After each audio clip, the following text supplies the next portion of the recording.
Just felt like we couldn't get a stop, and we were close on a lot of the possessions, but the possessions just started mounting up. I've got a flow of game chart kind of during the game, so they've scored 4 out of 5 times, 4 out of 6 times, and just trying to do anything I can to help the guys and change the momentum. So uh, we're not known for our zone defense, but it is something that we work on all the time in practice, and made a couple calls this week and ordered a championship productions video to kind of look at.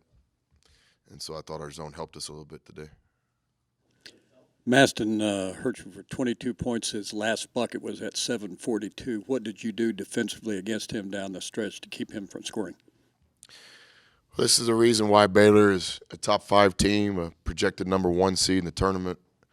They got really good players, and this is what happens on nights. We saw it the other night with Kansas, where one of their top guys doesn't have his typical game, then another guy steps up. That's what happened with Baylor tonight. So we have respect for all the players in their rotation. They're all really good players, and I thought tonight he did a great job of just stepping up when some of their other guys were a little bit off at the start. What we did, I don't know if we could take any credit for it. We did kind of change our focus, and try to kind of put the same kind of emphasis that we had on Motley in the original game plan to him. And maybe that stole us a couple possessions, I'm not sure. But I want to recognize the bench, too. Thomas Brandsma helped us get 2 critical stops. Matt Temple played a real quality chunk of minutes there. All our guys, Devin makes a big play late. So I agreed with whoever asked that question. I thought our bench was really important tonight. Coach, just after so many of these close games, especially even the one just a couple nights ago, for this to finally fall your way, do you feel like almost a sense of pressure coming off of your back and just being able to use this as kind of momentum down the stretch? Not my back. I don't feel pressure. I have a lot of confidence in my own work ethic and what we do, and I believe in what we do. So, but I understand the question. I'm really happy for the players.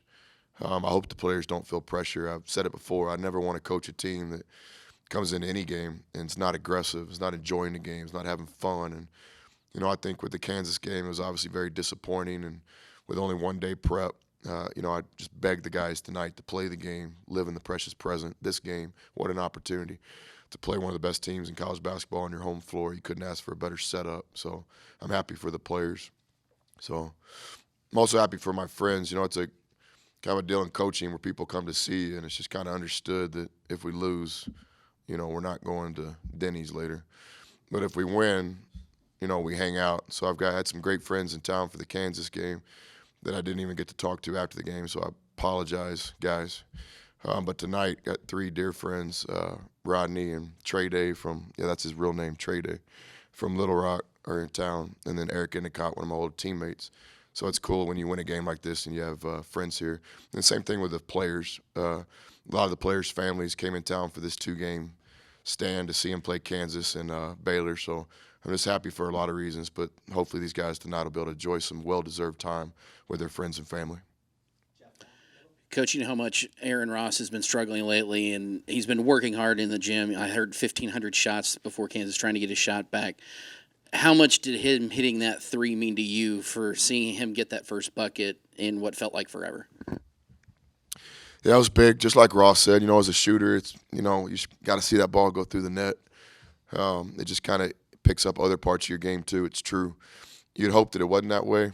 Coaches like to say defense is effort. Anybody can play defense, but hey, if you're playing well on offense, you have a little extra step in your defensive game. So the thing about Ross, and he's got this laid-back demeanor, and I just don't want our fans to ever interpret him as like being lazy or not caring. That's not Ross at all. Ross is the most emotional guy in our locker room. He wants to win so bad for this school. To me, he should be a Texas Tech hero. He's been here 5 years. He's played for 4 different coaches. He's had plenty of chances to leave, but he stayed here. If there's ever been a guy that's been more loyal to Texas Tech basketball, it's Aaron Ross, and he cares.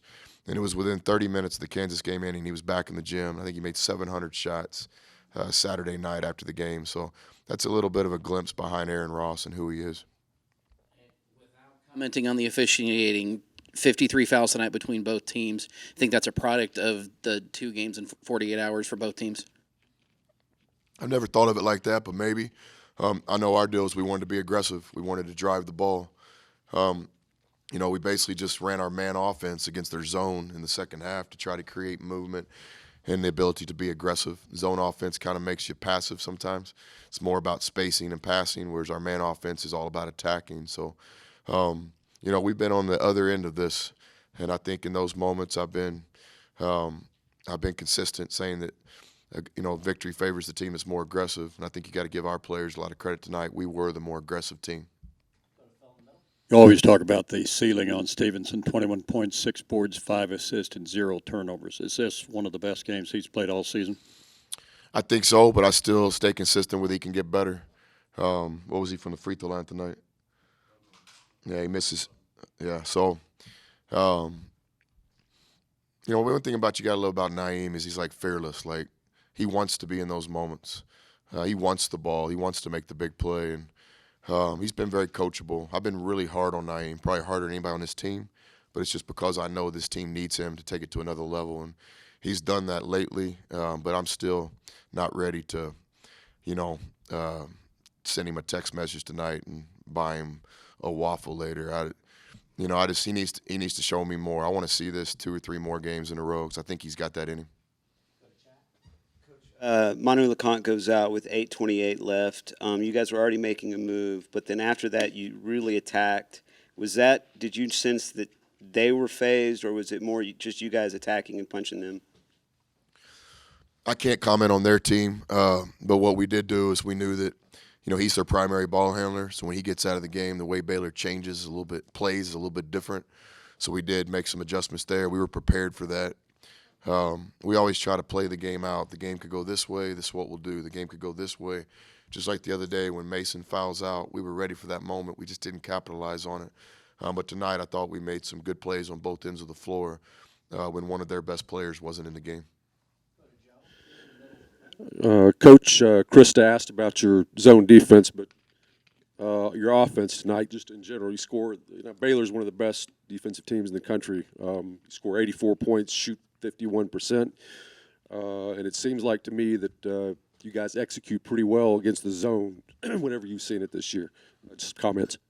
Yeah, 52-point half is basically what won the game for us. We won the game tonight with our offense, certainly not our defense, and then changing defenses just stole a couple possessions, but I never felt comfortable in stopping Baylor. And so within the first couple minutes of the second half, just kind of made a decision myself. If we're going to win this game, we're going to have to win it with offense. So we try to keep our best offensive players on the floor. We try to sub for defensive stops, got some key possessions. But, yeah, I thought our guys played great offense tonight. And, it's not a lot of people run motion offense anymore, but I sat next to the best coach in the history of the game, in my opinion, for 7.5 years, and then his son, who's damn good too. And so I just have a lot of confidence in our offense, and I think these guys are really getting better. And as we continue to have a chance to coach these guys another season and recruit more talented players, I think there'll be a day where many things, this offense being one of them, is going to allow us to compete at the highest level. Only had 1 layup in the first half, had 9 in the second half.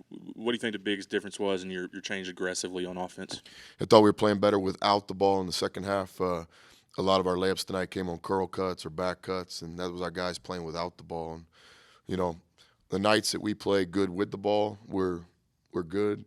Some nights we play pretty good without it, we're good. But if we can ever get to where we can play with it and without it, 5 guys playing offense together, then we scored 52 points on one of the best defensive teams in college basketball. If we can do that, I think we can compete with anybody on our schedule.